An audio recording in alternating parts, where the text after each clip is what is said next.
ಇವ ರಾಜ್ಕುಮಾರ್ ಫ್ಯಾಮಿಲಿಯ ಬಗ್ಗೆ ನಾವು ಮಾತಾಡ್ತಾ ಇದ್ವಿ. ನಾನು ಯಾವಾಗಲೂ ಕೂಡ ಹೇಳ್ತಾ ಇರ್ತೀನಿ, ಮದುವೆ ಅನ್ನುವಂಥದ್ದು ಸ್ವರ್ಗದಲ್ಲಿ ನಿಶ್ಚಯ ಆಗಿರುತ್ತೆ ಅಂತಾರೆ. ಆದರೆ ಕೆಲವರು ಮದುವೆಗಳು ನೋಡಿಬಿಟ್ರೆ ದೇವರೊಳಗೂ ಸ್ವರ್ಗದಲ್ಲಿ ನಿಶ್ಚಯ ಆಗಿರಲ್ಲ ಅಂತ ಅನ್ಸ್ಬಿಡುತ್ತೆ. ಯಾಕಂದರೆ ಇದು ಬೆಟರು, ಇದು ಬಿಡಿ ಆರೋಪ ಪ್ರತ್ಯಾರೋಪಗಳು ನಡೀತಾ ಇವೆ, ಪರವಾಗಿಲ್ಲ. ಕೆಲವರು ಬಡದಾಟಕ್ಕೆ ಇಳಿದ್ಬಿಡ್ತಾರೆ, ಕೊಲೆಗಳ ತನಕ ಹೋಗ್ಬಿಡ್ತವೆ. ಇದನ್ನು ಯಾವುದಾದ್ರೂ ಸ್ವರ್ಗದಲ್ಲಿ ನಿಶ್ಚಯ ಆಗಿರುವಂಥ ಮದುವೆ ಅಂತ ಹೇಳೋಕ್ಕೆ ಸಾಧ್ಯನೇ ಈ ರೀತಿ ಮದುವೆಗಳನ್ನು?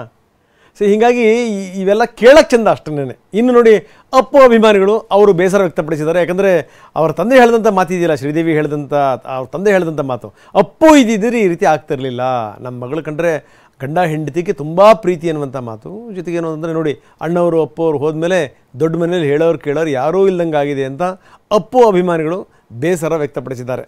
ಅಭಿಮಾನಿಗಳಿಗೆ, ಯಾಕಂದರೆ ಈ ರಾಜ್ಕುಮಾರ್ ಫ್ಯಾಮಿಲಿಯ ಜೊತೆಗೆ ಅಭಿಮಾನಿಗಳ ಸಂಬಂಧ ಇದೆಯಲ್ಲ, ಅದು ಅವಿನಾಭಾವ ಸಂಬಂಧ ಬಿಡಿ. ಏನಾದರೂ ಅವ್ರ ಮನೇಲಿ ಏನಾದರೂ ಆಯಿತು ಅಂತಂದರೆ ನಮಗೆ ಆಯ್ತೇನೋ ಅನ್ನೋ ರೀತಿಯಲ್ಲಿ ಪಾಪ ಒದ್ದಾಡ್ತಾರೆ ಅಭಿಮಾನಿಗಳು.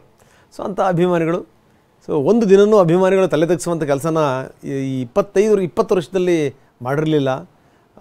ಅಪ್ಪು ಅವರೇ, ನಿಮ್ಮಿಂದ ಕಲಿಯುವಂಥದ್ದು ಬಹಳ ಇದೆ ಬಿಡಿ ಅಂತ ಕೆಲವರು ಹಾಕಿದ್ದಾರೆ. ಅಪ್ಪು ಬಗ್ಗೆ ಅಭಿಮಾನ ಯಾವ ರೀತಿ ಹೊರಗಡೆ ಬಂದಿದೆ ನೋಡಿ. ಅವ್ರ ಫ್ಯಾಮಿಲಿನಲ್ಲಿ ಒಳ್ಳೆಯದಾದಂಥ ಸಂದರ್ಭದಲ್ಲೂ ಕೂಡ ಮಾತಾಡ್ತಾರೆ, ಕೆಟ್ಟದಾದಂಥ ಸಂದರ್ಭದಲ್ಲೂ ಕೂಡ ಅಭಿಮಾನಿಗಳು ಅಪ್ಪುನ ಜ್ಞಾಪಿಸ್ಕೋತಾರೆ. ಅಣ್ಣ ಅವರು ಅಪ್ಪು ಹೋದ್ಮೇಲೆ ದೊಡ್ಡ ಮನೇಲಿ ಹೇಳೋರು ಕೇಳೋರು ಯಾರೂ ಇಲ್ಲ ಅನ್ನುವಂಥ ಮಾತನ್ನು ಒಬ್ಬ ಪುನೀತ್ ಅಭಿಮಾನಿ ಹೇಳಿದ್ದಾರೆ. ನಿಮ್ಮಿಂದ ಕಲಿಯುವಂಥದ್ದು ಬಹಳಷ್ಟಿದೆ ಬಿಡಿ ಅಂತ ಮತ್ತೊಬ್ಬ ಅಭಿಮಾನಿ ಹೇಳಿರೋದು ಈ ರೀತಿ.